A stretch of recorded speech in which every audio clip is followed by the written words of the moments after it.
Nagke-crave sa nilupak na saging pero walang lusong? Gawan natin ng paraan 'yan. Marami nga ulit tayong saging ngayon dahil sa Bagyong Christine at medyo matagal mahinog kaya bawasan muna natin.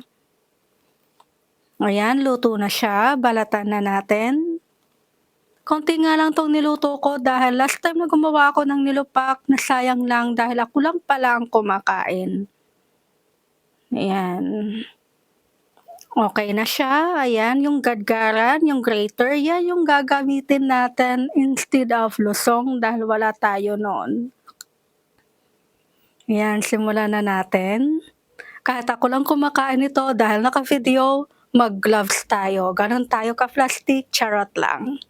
Ayan, haluan ng murang niyog at saka pakonti-konting sugar. Ayan, halo-halo lang.